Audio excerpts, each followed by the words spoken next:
Hey guys, welcome back to the channel. So in this video, we are going to discuss how you can make a perfect resume to fetch multiple interview calls. Okay, because बहुत सारे cases में होते हैं कि आपको call ही नहीं आता है आप जब अप्लाई करते हो, राइट? सो आपका रिज्यूम शॉर्टलिस्ट नहीं होता है. So in order to get a job, shortlisting your resume is the first criteria. So who are the audience for this video? Okay, so it doesn't matter if you are experienced professional, if you are college going final year student, or if you are just a fresher applying for any job, or if you are applying for a job in a supermarket or like any grocery shop. Grocery shop में मांगते हैं क्या resume? थोड़ा सा ज़्यादा हो गया. Okay, so this video is applicable for everyone. Okay, so I am working in NLT. So from the interviewer point of view, I can tell you what are the things we look inside a resume, okay, for a particular candidate to give him a call or like shortlisting. Okay, so video में last तक बने रहें, ठीक है. I'm going to take the example of my CV. I'm going to explain you from A to Z all the things. What are the things you need to put inside your resume to fetch multiple interview calls. Okay, so अगर आपको इस तरह का content अच्छा लगता है और आपने अभी तक चैनल को सब्सक्राइब नहीं किया है, then please do it. अगर इससे आपको कोई बेनिफिट नहीं है, like you are from a different domain, different background, then please ignore it. So let's go straight into the computer screen without wasting any time and see the resume. So this is how your resume should look like. Okay, so this is not the only way you can make your resume. Okay? So this is the one which I have. Okay, तो मैं अपने resume का आपको एक sample दिखा रहा हूँ, ठीक है. तो आप ऊपर में अपना नाम दे सकते हो यहाँ पे, ठीक है, आपका जो भी नेम है. ओके, उसके बाद आपको यहाँ पे क्या करना है, अपना कम्युनिकेशन एड्रेस डाल देनी है, ठीक है. तो ये आपका कम्युनिकेशन एड्रेस हो गया लेफ्ट साइड में, ठीक है. राइट साइड में आपको क्या करना है, फ़ोन नंबर देना. अपना एक फ़ोन नंबर दे सकते हो घर का, या फिर अपना अल्टरनेटिव कॉन्टैक्ट नंबर दे सकते हो. एंड देन एक होता है ईमेल, ठीक है. ये चीज़ें क्यों रिक्वायर्ड है मैं बताता हूँ आपको. जैसे आपने कहीं जॉब पे अप्लाई किया, ठीक है, इंटरव्यूअर या फिर जो भी उनकी रिक्रूटमेंट एजेंसी है आपको कांटेक्ट कैसे करेगी, तो इसीलिए आपको ईमेल आईडी देना ज़रूरी है और फ़ोन नंबर देना ज़रूरी है, ठीक है. उसके बाद आ जाते हैं हम नेक्स्ट पॉइंट पे, वो होता है आपका कैरियर ऑब्जेक्टिव, ठीक है. यहाँ पे आपको क्या लिखनी है, आप इस जॉब को क्यों लेना चाहते हो, ठीक है, आपका एस्पिरेशन क्या है, आप करना क्या चाहते हो, ठीक है. तो आपका कैरियर ऑब्जेक्टिव होगा, ठीक है. उसके बाद की जो नेक्स्ट पॉइंट होती है वो आती है आपकी कैरियर समरी, ठीक है. तो ये चीज़ें बेसिकली किसके लिए है, जो कि एक्सपीरियंस प्रोफेशनल है, क्योंकि आपने अभी तक क्या क्या किया है, ठीक है, आपने किस डोमेन में काम किया है, आपने कौन से टेक्नोलॉजी पे काम किया है. In case if you are a software engineer, okay, आप जो भी फील्ड में काम किए हो यहाँ पे उसको पॉइंट वाइज लिख सकते हो, ठीक है. Make sure you are writing this in a point. Okay, एक पैराग्राफ या समरी मत बना देना, पॉइंट में लिखो, ठीक है. उसके बाद क्या करना है, इस चीज़ को अगर आप फ्रेशर हो, राइट, तो फ्रेशर हो तो यहाँ पे आपको क्या करना है कैरियर समरी में, ठीक है, अगर आपने कोई प्रोजेक्ट्स किए हैं बाहर से, कोई इंटर्नशिप किया है, ठीक है, वो सारी चीज़ें यहाँ पे डाल सकते हो, ठीक है. उसके बाद जो आ जाती है पर्सनल क्वालिटीज़, ठीक है.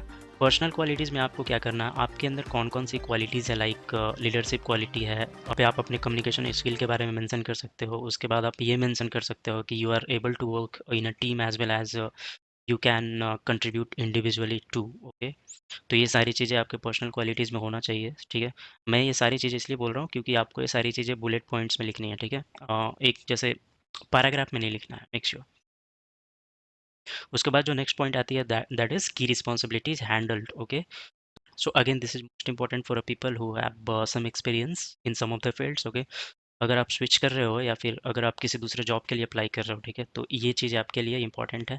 इसमें आपने जो भी प्रोजेक्ट हैंडल किए होंगे पहले, जो भी प्रोजेक्ट के आप पार्ट होंगे, ठीक है, उसमें आपने कौन सी की रिस्पॉन्सिबिलिटी हैंडल की, वो सारी चीज़ें यहाँ पे लिख सकते हो, ठीक है. जैसे जो भी आपके अचीवमेंट्स वगैरह होंगे, not achievements in a way, like you can say what are the tough things and what are the things you have done which was like highlighted. Okay, like मैंने यहाँ पे लिखा played a major role in defining, designing and developing the new architecture of my current project using event driven architecture, ठीक है. ये सारी चीज़ें आप लिख सकते हो. जैसे आपने कोई डॉक्यूमेंटेशन वगैरह किया है, वो सारी चीज़ें यहाँ पे लिख सकते हो. अगर आपने कोई ऑटोमेशन किया है, ठीक है, वो चीज़ें यहाँ पे लिख सकते हो. अगर आपने किसी को केटी दिया है, यूजुअली क्या होता है कि अगर आप किसी प्रोजेक्ट में काम कर रहे हो और उसमें कोई एक नया बंदा आता है तो उसे केटी चाहिए होती है, नॉलेज ट्रांसफ़र, तो वो सारी चीज़ें अगर आपने किया है तो ये सारी चीज़ आप इसके अंदर डाल सकते हो, ठीक है. की रिस्पॉन्सिबिलिटीज़ हैंडल्ड. उसके बाद आ जाती है टेक्निकल क्वालिफिकेशन, ठीक है. तो यहाँ पे आप जो जो लैंग्वेज जानते हो, ठीक है, वो सारी चीज़ें यहाँ पे डाल सकते हो. बुलेट्स पॉइंट में आपको डालनी है लैंग्वेज स्क्रिप्ट्स. ओके, तो ये सारी लैंग्वेज मैं जानता हूँ इसलिए मैंने यहाँ पे मेंशन किया, ठीक है. उसके बाद सॉफ्टवेयर है, इन सारे टूल्स पे आपने काम किया है तो आप यहाँ पे डाल सकते हो. उसके बाद डेटाबेस है, तो इन सारे डेटाबेस पे आपने काम किया है तो वो डाल दो, ठीक है. It's better to write the version 2, but अगर आप वर्जन नहीं भी लिखते हो, सिंपली एसक्यूएल सर्वर 2008 2010 लिख देते हो, वो भी चलेगा, ठीक है। ऑपरेटिंग सिस्टम भी डाल सकते हो, ये हालांकि उतनी की नहीं है, बट डाल दो, it's better. They will know that कब से आप काम कर रहे हो, ठीक है। उसके बाद आती है अचीवमेंट्स, ठीक है। अचीवमेंट्स के अंदर आपको जो भी अवार्ड्स मिले हुए हैं या जो आपने सर्टिफिकेशंस किया है, ठीक है, वो सारी चीज़ें आपको अचीवमेंट्स के अंदर डाल देनी है। तो अचीवमेंट्स में पहला चीज़ जो मैंने डाला है, that is about the certification. So these are the certifications I have. मैंने ये सारी सर्टिफिकेशंस कंप्लीट किए हैं, तो ये सारी मेरी अचीवमेंट्स के अंदर चली गई, ठीक है। उसके बाद ये सारे अवार्ड्स हैं, ये सारे अवार्ड्स मुझे मिले हुए हैं, तो मैंने ये सारी अवार्ड्स को यहाँ पे डाल दिया है, ठीक है।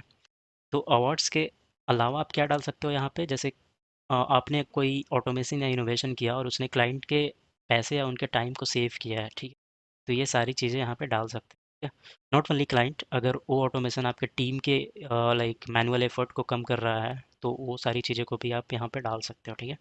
उसके बाद आ जाता है एम्प्लॉयर पे, ठीक है। एम्प्लॉयर क्या होता है, अभी तक आपने जितने कंपनीज़ के लिए काम किया है, इन शॉर्ट समरी यहाँ पे डाल सकते हो, ठीक है। ओवरऑल आपकी कितनी एक्सपीरियंस है, अभी आप कौन सा डेजिग्नेशन पे काम कर रहे हो, कौन सी कंपनी में हो, ठीक है। और उसके पहले आपने कौन से कंपनी में काम किया है, थोड़ा बहुत अपने क्लाइंट के बारे में या प्रोजेक्ट के बारे में मेंशन कर सकते हो, but in short makes your this paragraph is a shorter one, okay. उसके बाद एकेडमिया में आ जाएँ हम, यहाँ पे क्या होता है, आपको अपने एजुकेशन मेंशन करना है, ठीक है। तो अगर आप जॉब के लिए जा रहे हो, ठीक, ऑब्वियसली आफ्टर ग्रेजुएशन, तो यहाँ पे ज़रूरी नहीं है आपको 12th और 10th के मार्क्स मेंशन करना।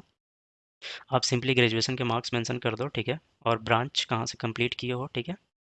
उसके बाद अगर आपने कोई कॉलेज में कुछ प्रोजेक्ट किए हैं या फिर कुछ इंटर्नशिप वगैरह किया है, तो वहाँ पे डाल सकते हो एकेडमिया के अंदर।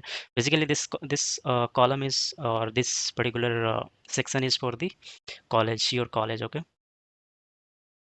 उसके बाद आते हैं हम प्रोजेक्ट असाइनमेंट्स पे, ठीक है। यहाँ पे आपको क्या ध्यान रखना है कि आप करेंट से पीछे की तरफ जाते हो। जैसे आपने 3 कंपनी में काम किया है, तो जो आपका रीसेंट कंपनी है उसको आप पहले रखोगे, उसके बाद इसके बाद वाले रखोगे, और जो सबसे फर्स्ट वाली कंपनी है आपकी उसको सबसे लास्ट में रखोगे।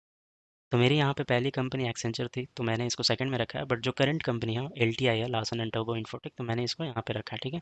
तो यहाँ पे आपको क्या करना है, प्रोजेक्ट नेम डालना है, जो इस प्रोजेक्ट पे आपने काम किया है, उसकी ड्यूरेशन डाल देनी है, ठीक है।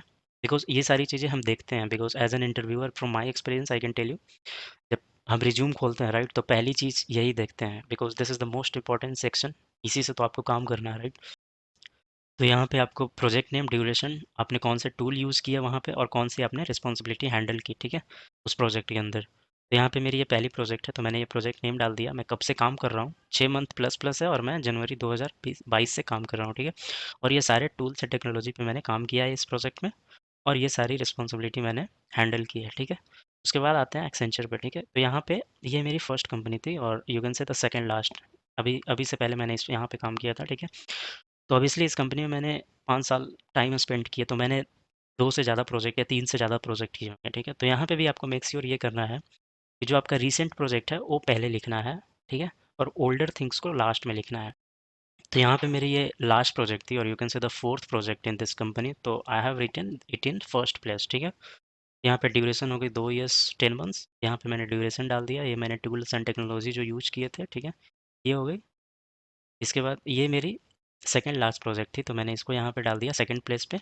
ये मेरी थर्ड लास्ट प्रोजेक्ट थी, तो मैंने इसको यहाँ पे डाल दिया, जो भी टूल्स एंड टेक्नोलॉजी मैंने यूज़ किए थे यहाँ पे डाल दिया। उसके बाद ये मेरी फर्स्ट प्रोजेक्ट थी जब मैंने एक्सेंचर ज्वाइन किया था, ठीक है। तो यहाँ पे मैं लास्ट में रखूँगा इसको। उसके बाद आपको आ जाता है अपना पर्सनल डिटेल्स। पर्सनल डिटेल में आप क्या-क्या मेंशन कर सकते हो, आप फादर्स नेम डाल दो, मदर्स नेम डाल सकते हो, डेट ऑफ बर्थ डाल दो, अपने जो लैंग्वेज आप जो लैंग्वेज जानते हो वो डाल दो, ठीक है। हॉबीज़ डाल दो, जो आपको करना पसंद है, ठीक है। उसके बाद एक डिक्लेरेशन होता है, डिक्लेरेशन में ये हम बेसिकली मेंशन करते हैं कि जो भी ऊपर का इन्फॉर्मेशन मैंने दिया है हमारे नॉलेज और बिलीफ के अनुसार सही है, ठीक है। इसमें कोई भी गलत हमने नहीं लिखा है, तो ये आपकी डिक्लेरेशन हो गई। और ये डेट एंड प्लेस आप डाल सकते हो, बेसिकली ये आप चेंज करते रहना हमेशा, जब भी आप अप्लाई करो, तो इसमें मेक श्योर कि you are writing the recent dates, okay.